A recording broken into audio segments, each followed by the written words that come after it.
Okay, guys, well, Saturday, and it's kind of been a sad couple of days.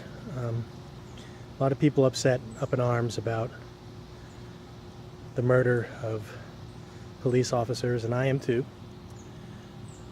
These same people that are upset about the murder of police officers in a lot of ways, based on what I've seen on social media, are the same people who didn't really react when the Orlando mass shootings occurred, or when the Sandy Hook mass shooting occurred.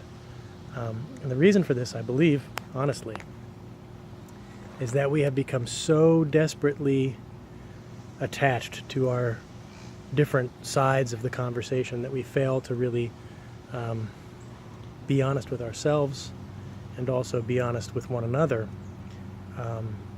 about where we stand on these kinds of things.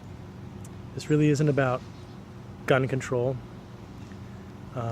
It's not about the Republicans or the Democrats. It's not about Christians or atheists. It's really about, more than anything else, having a sense of moral right and moral wrong. Clearly the way we treat our veterans is wrong. Clearly the way we treat people of color in this country still is very wrong.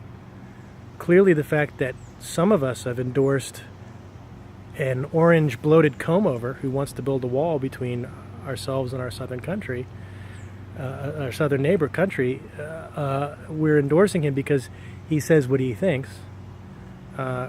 Clearly that's part of the problem. Clearly some of us who've decided that voting for Secretary Clinton, who's just another version of the same old aristocrat problem that we've had in this country for decades now, are part of the problem. All right? I'm not suggesting that we know who we endorse. I'm not trying to tell you how to vote. This whole lesser of two evils mentality is really a bad philosophy. We need to look at our country and decide what it is that we want, and then vote for the person who's going to get us there. Building a wall, killing Muslims. I haven't really been listening to Secretary Clinton very much, but whatever it is that she says, those things are same old, okay? That's not going to solve the problems that we have. We have a moral and ethical problem in this country. Mainly, the moral and ethical problem is that we can't stop blaming people for our problems instead of taking responsibility for them. We keep wanting to pretend that this is a problem because we play too many video games that are violent, or we watch too many violent TV shows, or we listen to too much violent music. Nah, it's not really the problem. It's not really about where you go to church or who you worship. This is a problem that has to do with being willing to take responsibility for our country. We can stop blaming the media because you don't have to pay attention to what the media is saying. You can take it at face value, or you can make it infallible God's word. And a lot of people I know do that, and it doesn't matter whether they watch CNN or Fox or MSNBC or C-SPAN. We've lost the ability to have good, clear, critical thinking skills in this country.